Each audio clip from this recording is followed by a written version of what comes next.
Hi friends, welcome to biology for DSC. నేను మీ హర్లీల. Intermediate first year zoology 8వ unit జీవావరణం పర్యావరణం part 16 వీడియోని చూద్దాం. వీడియోలోకి వెళ్ళే ముందు బయాలజీ ఫర్ డిఎస్సి ఛానల్ని లైక్, షేర్, సబ్స్క్రైబ్ చేయండి. Stay tuned and keep watching. ఆహారపు గొలుసులు, ఆహారపు జాలకం, ఉత్పాదకత, శక్తి ప్రసరణ అని సైడ్ హెడ్డింగ్ ఇచ్చారు. కానీ మనకి ఇక్కడ జీవకారకాల గురించి కూడా ఇవ్వడం జరిగింది. జీవావరణ వ్యవస్థలో నిర్మాణాత్మక, క్రియాత్మక అనుఘటకాలు ఉంటాయి. జీవావరణ వ్యవస్థలో నిర్మాణాత్మక, క్రియాత్మక అనుఘటకాలు ఉంటాయి. అంటే నిర్మాణాత్మక స్ట్రక్చరల్, అదేవిధంగా ఫంక్షనల్ అనుఘటకాలు అంటే కాంపోనెంట్స్ అనేవి ఉంటాయి. కాంపోనెంట్స్ ఉంటాయి. నిర్మాణాత్మక అంశాలలో సజీవ, నిర్జీవ కారకాలు ఉన్నాయి. నిర్మాణాత్మక అంశాలలో సజీవ, నిర్జీవ కారకాలు ఉన్నాయి. నిర్జీవ కారకాలు ఏంటి? కాంతి, ఉష్ణోగ్రత, నీరు, పీడనం మొదలైనవి. నిర్జీవ కారకాలు కాంతి, ఉష్ణోగ్రత, నీరు, పీడనం మొదలైనవి. సజీవ కారకాలలో ఉత్పత్తిదారులు, వినియోగదారులు, విచ్ఛిన్నకారులు ఉన్నాయి. మనకి నిర్మాణాత్మక అంశాలలో సజీవ, నిర్జీవ రెండు ఉంటాయి.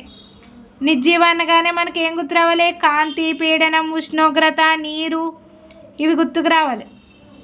సజీవ కారకాలు ఏంటి? అవన్నీ జీవంతో ఉంటాయి కాబట్టి ఉత్పత్తిదారులు, వినియోగదారులు, విచ్ఛిన్నకారులు ఉంటాయి. జీవావరణ వ్యవస్థలో వీటి పాత్రను, వాటి మధ్య గల జరిగే శక్తి ప్రసరణను గురించి మనకి పాఠ్యాంశంలో తెలుసుకుంటాం. నెక్స్ట్ జీవకారకాలు. జీవకారకాలు ఏంటి? ఉత్పత్తిదారులు. జీవావరణ వ్యవస్థలలో మొక్కలనే ఉత్పత్తిదారులు అంటారు. జీవావరణ వ్యవస్థలలో మొక్కలు ఉత్పత్తిదారులు. ఫస్ట్ మనకి ప్రొడ్యూసర్స్ అనగానే ఏం గుర్తు రావాలి? మనకి జీవావరణ వ్యవస్థలో మొక్కలే గుర్తు రావాలి. జల జీవావరణ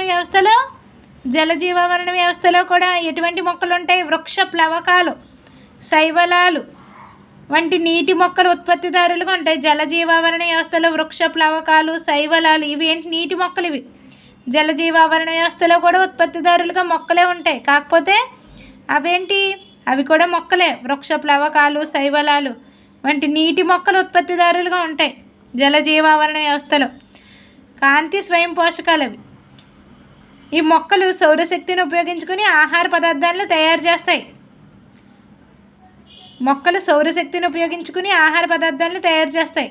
తెలుసు కదా మనకి కిరణజన్య సంయోగ క్రియ. అదేవిధంగా కొన్ని బ్యాక్టీరియాలైన ఐరన్, సల్ఫర్ బ్యాక్టీరియాలు రసాయన ఉత్పత్తిదారులు. ఐరన్ సల్ఫర్ బ్యాక్టీరియాలు ఏంటి? రసాయన ఉత్పత్తిదారులు. కొన్ని రసాయన పదార్థాల విచ్ఛిన్నం ద్వారా వెలువడిన శక్తిని ఉపయోగించుకుని CO2ని స్థిరీకరిస్తాయి. ఇక్కడ మనకి మొక్కలేమో ఉత్పత్తిదారులు అనుకున్నాం. మళ్ళీ కొన్ని రసాయన ఉత్పత్తిదారులు కూడా ఉన్నాయి. అవేంటి? కొన్ని బ్యాక్టీరియాలైన ఐరన్, సల్ఫర్ బ్యాక్టీరియాలు రసాయన ఉత్పత్తిదారులు. ఐరన్, సల్ఫర్ బ్యాక్టీరియాలు రసాయన ఉత్పత్తిదారులు. కొన్ని రసాయన పదార్థాలు విచ్ఛిన్నం ద్వారా వెలువడిన శక్తిని ఉపయోగించుకుని CO2ని స్థిరీకరిస్తాయి. ఇవి ద్వితీయ లేదా తరువాత ఉన్నత పోషక స్థాయి జీవులకి ప్రధానమైన ఆహారంగా ఉంటాయి. అంటే ఇక్కడ ఇవి ఆహారంగా ఉంటాయి. ఐరన్, సల్ఫర్ బ్యాక్టీరియాలు ద్వితీయ లేదా తరువాత ఉన్నత పోషక స్థాయి జీవులకు, అంటే వీటి తర్వాత ఉన్న పోషక స్థాయి జీవులకి ఇవి ఆహారం అయిపోతాయి అన్నమాట. ఈ ఉన్నత పోషక స్థాయి జీవులను వినియోగదారులు అంటారు. అంటే ఇక్కడ మనకి ఇవి ఉత్పత్తిదారులు, ప్రొడ్యూసర్స్. ఈ ప్రొడ్యూసర్స్ని తినే వాటిని ఏమన్నాం? ఉన్నత పోషక స్థాయి జీవుల్ని వినియోగదారులు, కన్జ్యూమర్స్ అంటున్నాం. నెక్స్ట్ వినియోగదారులు. అన్ని జంతువులు ప్రత్యక్షంగా లేదా పరోక్షంగా ఆహారపు అవసరాలకు మొక్కలపై ఆధారపడతాయి. అన్ని జంతువులు ప్రత్యక్షంగా లేదా పరోక్షంగా, ఫస్ట్ మనకి ఇండైరెక్ట్గా మొక్కలపైన ఆధారపడతాయి అన్ని జంతువులు. వీటిని వినియోగదారులు లేదా పరపోషకాలు అంటారు. ఇతర వాటి మీద ఆధారపడుతున్నాయి కాబట్టి వినియోగదారులు లేదా పరపోషకాలు అంటారు. మొక్కల్ని నేరుగా ఆహారంగా తీసుకునే వాటిని ప్రాథమిక వినియోగదారులు అంటారు. ఫస్ట్ మొక్కలు ఉత్పత్తిదారులు కదా, ఫస్టే మొక్కల్ని తినే వాటిని ఏమంటున్నాం మనం? ప్రాథమిక వినియోగదారులు అంటున్నాం. అంటే ఫస్ట్ మొక్కలే ఉత్పత్తిదారులు, మొక్కల్ని తినే వాటిని వినియోగదారులు అంటాం. ప్రైమరీ కన్జ్యూమర్స్ అంటాం. ప్రాథమిక వినియోగదారులు శాకాహారులు, అంటే గడ్డి తింటాయి కదా, ఆకుపచ్చని గడ్డి అటువంటివి తింటాయి. ఆవులు, గేదెలు ఇవన్నీ ప్రాథమిక వినియోగదారులు, శాకాహారులు. ఇవి అలా కాకుండా శాకాహారులను ఆహారంగా తీసుకునే జంతువులను ద్వితీయ వినియోగదారులు అంటారు. అదేవిధంగా తృతీయ వినియోగదారులు కూడా ఉంటాయి. ఉదాహరణకి కుందేళ్ళు, జింకలు, పశువులు ప్రాథమిక వినియోగదారులు. కుందేళ్ళు, జింకలు, పశువులు అంటే ప్రాథమిక వినియోగదారులు ఏంటి? మొక్కల్ని తింటాయి కదా, మొక్కల్ని తినే ప్రాథమిక వినియోగదారులు కుందేళ్ళు, జింకలు, పశువులు ప్రాథమిక వినియోగదారులు. ఈ ప్రాథమిక వినియోగదారులు కప్పలు, పాములు, పులులు, సింహాలు ఇతర వినియోగదారులు. కప్పలు, పాములు, పులులు, సింహాలు ఇతర వినియోగదారులు.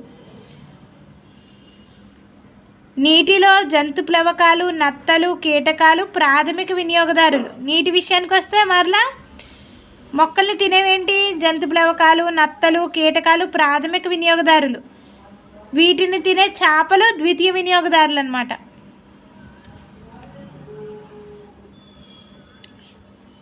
నీటి విషయానికి వస్తే జంతు ప్లవకాలు, నత్తలు, కీటకాలు మొక్కల్ని తింటాయి, అవి ప్రాథమిక వినియోగదారులు. చేపలేమో ఇటువంటి కీటకాలని వాటిని తింటాయి కదా, అవి ద్వితీయ వినియోగదారులు. Next విచ్ఛిన్నకారులు, decomposers.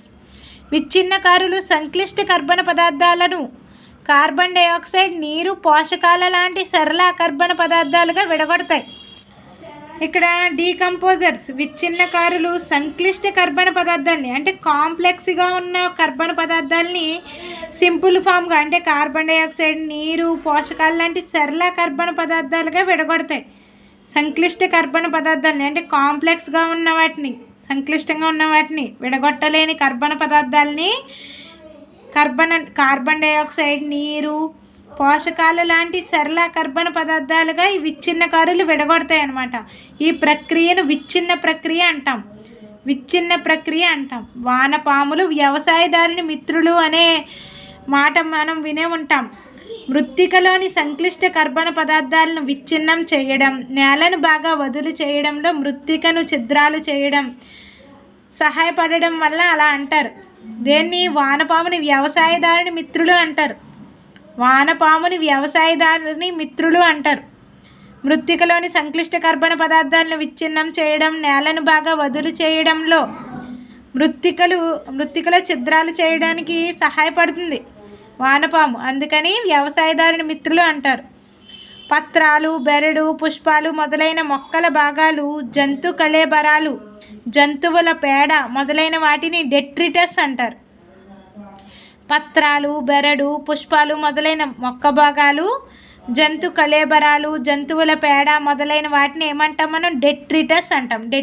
డెట్రిటస్ అంటే ఏంటి? పత్రాలు, బెరడు, పుష్పాలు మొదలైన మొక్కల భాగాలు, జంతు కళేబరాలు, జంతువుల పేడ మొదలైన వాటిని డెట్రిటస్ అంటాం. డెట్రిటస్ విచ్ఛిన్న ప్రక్రియకు ముడి పదార్థం. డెట్రిటస్ విచ్ఛిన్న ప్రక్రియకు ముడి పదార్థం. విచ్ఛిన్న క్రియా విధానంలో ముఖ్యమైన దశలు శకలీకరణం, ఫ్రాగ్మెంటేషన్, విక్షాళనం, లీచింగ్, విచ్ఛెత్తి, కెటబాలిజం, హ్యూమిఫికేషన్ మరియు ఖనిజీకరణం. మనకి ఇక్కడ విచ్ఛిన్న ప్రక్రియలో ముడి పదార్థం విచ్ఛిన్న క్రియా విధానంలో ముఖ్యమైన దశలు ఏంటి?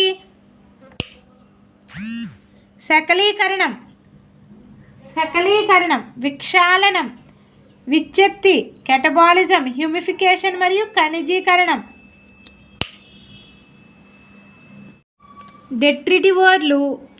డెట్రిటివోర్ అంటే ఉదాహరణ వానపాము. డెట్రిటివోర్లు అంటే విచ్ఛిన్నం చేస్తుంది కదా వానపాము. బంకమన్నులో డెట్రిటస్ను ముక్కలుగా చేసే ప్రక్రియను శకలీకరణం అంటాం.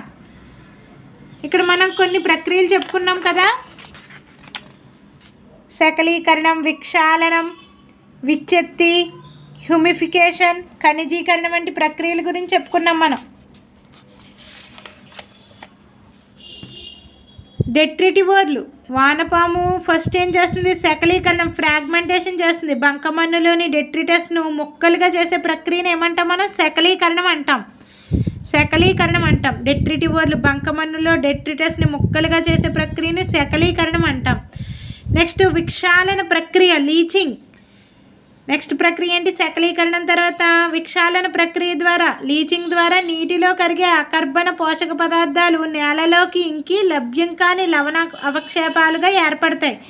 ఈ విక్షాళన ప్రక్రియ ద్వారా నీటిలో కరిగే అకర్బన పోషక పదార్థాలు నేలలోకి ఇంకి లభ్యం కాని లవణావక్షేపాలుగా ఏర్పడతాయి. బ్యాక్టీరియా, శిలీంధ్ర ఎంజైమ్లు డెట్రిటస్ను సరళ కర్బన పదార్థాలుగా విడగొడతాయి. ఈ ప్రక్రియను కెటబాలిజం అంటాం. ఫస్ట్ ఏంటి? శకలీకరణం. ఆ తర్వాత విక్షాళనం. విక్షాళనం అంటే ఏంటి? నీటిలో కరిగే అకర్బన పోషక పదార్థాలు నేలలోకి ఇంకి లభ్యం కాని లవణ అవక్షేపాలుగా ఏర్పడతాయి. నీటిలో కరిగే అకర్బన పోషక పదార్థాలు నేలలోకి ఇంకి లభ్యం కాని లవణ అవక్షేపాలుగా ఏర్పడతాయి. బ్యాక్టీరియా, శిలీంధ్ర ఎంజైమ్లు డెట్రిటస్ను సరళ కర్బన పదార్థాలుగా విడగొడతాయి. ఈ ప్రక్రియను ఏమంటాం? కెటబాలిజం అంటాం. విక్షాళన ప్రక్రియలో ఏమో జరుగుతుంది? నీటిలో కరిగే అకర్బన పోషక పదార్థాలు నీటిలో కరిగే అకర్బన పోషక పదార్థాలు నేలలోకి ఇంకి లభ్యం కాని లవణావక్షేపాలుగా ఏర్పడతాయి. దీన్ని ఏమంటున్నాం? విక్షాళన ప్రక్రియ అంటున్నాం. నెక్స్ట్ ప్రక్రియ ఏంటి? కెటబాలిజం. ఇక్కడ బ్యాక్టీరియా, శిలీంధ్ర ఎంజైమ్లు డెట్రిటస్ను సరళ అకర్బన పదార్థాలుగా విడగొడతాయి. సరళ అకర్బన పదార్థాలుగా విడగొడతాయి. దాన్ని ఏమంటున్నాం మనం? కెటబాలిజం అంటున్నాం. పైన పేర్కొన్న విచ్ఛిన్న ప్రక్రియలో దశలన్నీ డెట్రిటస్పై ఒక్కసారిగా జరుగుతాయి. ఈ విచ్ఛిన్న ప్రక్రియలన్నీ డెట్రిటస్పై ఒక్కసారిగా జరుగుతాయి. మృత్తికలో విచ్ఛిన్న ప్రక్రియ జరిగేటప్పుడు సేంద్రియ ఎరువు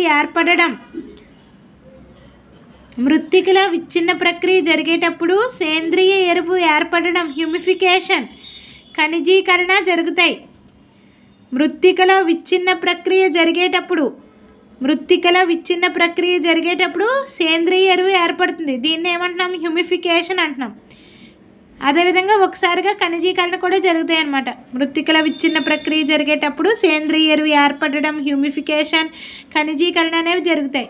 హ్యూమిఫికేషన్ వల్ల సేంద్రియ ఎరువుగా ఉపయోగపడే ముదురు వర్ణ పదార్థం లేదా హ్యూమస్ ఏర్పడుతుంది. ఈ హ్యూమిఫికేషన్ ప్రక్రియ వలన సేంద్రియ ఎరువుగా ఉపయోగపడే ముదురు వర్ణ పదార్థం లేదా హ్యూమస్ ఏర్పడుతుంది. కొన్ని సూక్ష్మజీవులు ఈ హ్యూమస్ను విచ్ఛిన్నం చేసి అకర్బనిక పోషక పదార్థాలను విడుదల చేసే ప్రక్రియను మినరలైజేషన్ అంటారు. కొన్ని ఏం చేస్తున్నాయి? ఈ హ్యూమస్ను కూడా విచ్ఛిన్నం చేసి అకర్బనిక పోషక పదార్థాలని విడుదల చేసే ప్రక్రియను కొన్ని సూక్ష్మజీవులు ఏం చేస్తున్నాయి? మరలా హ్యూమస్ను కూడా విచ్ఛిన్నం చేసి అకర్బన పోషక పదార్థాలను విడుదల చేసే ప్రక్రియను ఏమంటారు? మినరలైజేషన్ అంటారు. మినరలైజేషన్ అంటే ఖనిజీకరణమే తెలుగులో. విచ్ఛిన్నం స్థూలంగా ఆక్సిజన్ అవసరం ఉన్న ప్రక్రియ అంటారు. విచ్ఛిన్నం స్థూలంగా ఆక్సిజన్ అవసరం ఉన్న ప్రక్రియ. డెట్రిటస్లోని రసాయన సంఘటన, శీతోష్ణ స్థితి కారకాలు విచ్ఛిన్న క్రియా రేటును నియంత్రిస్తాయి. విచ్ఛిన్న స్థూలంగా ఆక్సిజన్ అవసరం ఉన్న ప్రక్రియ విచ్ఛిన్నం. డెట్రిటస్లోని రసాయన సంఘటనం, శీతోష్ణ స్థితి కారకాలు ఈ విచ్ఛిన్న క్రియా రేటు అంటే విచ్ఛిన్నం జరిగే ప్రక్రియని నియంత్రిస్తూ ఉంటాయి. డెట్రిటస్లోని రసాయన సంఘటనం, శీతోష్ణ స్థితి కారకాలు విచ్ఛిన్న క్రియా రేటుని నియంత్రిస్తున్నాయి. నిర్ణీత వాతావరణ పరిస్థితులలో డెట్రిటస్లోని లిగ్నిన్, కైటిన్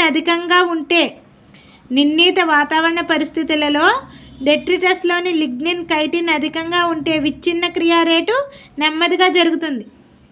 డెట్రిటస్లో ఏమి ఉంటే విచ్ఛిన్న క్రియా రేటు నెమ్మదిగా జరుగుతుంది?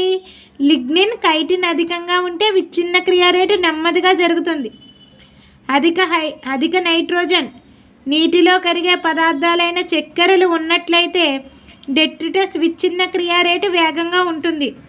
అధిక నైట్రోజన్ అంటే ఇక్కడ డెట్రిటస్లో ఏముండాలి? నైట్రోజన్, నీటిలో కరిగే పదార్థాలైన చక్కెరలు ఉన్నట్లయితే డెట్రిటస్ విచ్ఛిన్న క్రియా రేటు అధికంగా ఉంటుంది. ఏముంటే తక్కువ రేట్లో జరుగుతుంది? లిగ్నిన్, కైటిన్ ఉంటే, అంటే లిగ్నిన్, కైటిన్ అధిక మొత్తంలో ఉంటే అక్కడ విచ్ఛిన్న క్రియా రేటు నెమ్మదిగా జరుగుతుంది. అధిక నైట్రోజను, నీటిలో కరిగే పదార్థాలైన చక్కెరలు మొదలైనవి ఉన్నట్లయితే డెట్రిటస్ విచ్ఛిన్న క్రియా రేటు వేగంగా జరుగుతుంది.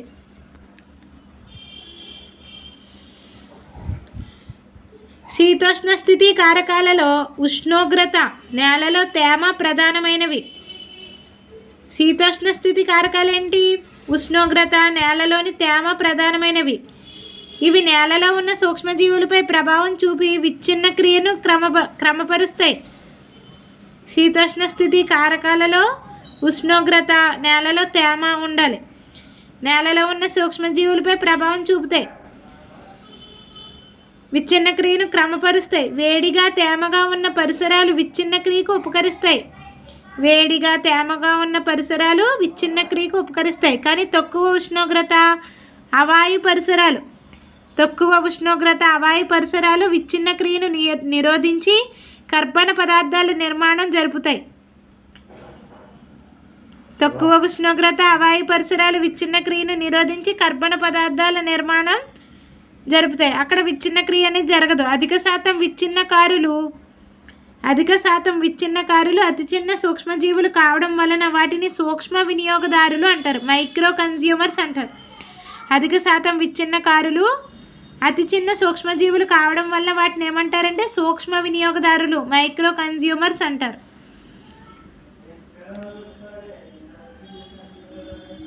మనకి ఇక్కడ పటంలో చూడొచ్చు, భూచర జీవావరణ వ్యవస్థలో విచ్ఛిన్న క్రియా వలయాన్ని చూపే పటం. భూచర జీవావరణ వ్యవస్థలో విచ్ఛిన్న క్రియ వలయాన్ని చూపే పటం. ఫస్ట్ ఏంటి? మృత్తికలో పెరిగిన చెట్టు. సెకండ్ స్టెప్ నేలపై రాలిన ఆకుపచ్చని పత్రం. తర్వాత స్టెప్లో నీటిలో కొన్నింటిని కీటకాలు, ఇతర జంతువులు తింటాయి. పోషక పదార్థాలు, శక్తి ఆహార జాలకంలో ప్రవేశిస్తాయి. ఇక్కడ ఫోర్త్ స్టెప్ రసాయన చర్యల ద్వారా పోషక పదార్థాలను నేల పొరల్లోకి చేరుతాయి. రసాయన చర్యల ద్వారా పోషక పదార్థాలు నేలలోకి చేరుతాయి.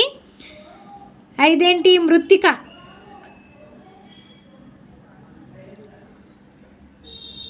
నాలుగోది కూడా వానపాములు, బ్యాక్టీరియా, మృత్తిక, మైట్స్, శిలీంధ్రాలతో విచ్ఛిన్న క్రియ జరుగుతుంది. ఆరవది శిలీంధ్రాలు, బ్యాక్టీరియా లాంటి విచ్ఛిన్నకారులు పత్రాలను విచ్ఛిన్నం చేయడం వల్ల వాటి రూపం కోల్పోయి వ్యర్థ పదార్థాలుగా మారుతుంది. శిలీంధ్రాలు, బ్యాక్టీరియా లాంటి విచ్ఛిన్నకారులు పత్రాలను విచ్ఛిన్నం చేస్తాయి. వాటి యొక్క రూపం మారిపోయి వ్యర్థ పదార్థాలుగా మారుతుంది ఆకు కాస్త. ఇలాగ మనకి భూచర జీవావరణ వ్యవస్థలో విచ్ఛిన్న క్రియ వలయాన్ని చూడొచ్చు అనమాట. నెక్స్ట్ టాపిక్ నెక్స్ట్ వీడియోలో కంటిన్యూ చేద్దాం. Stay tuned and keep watching.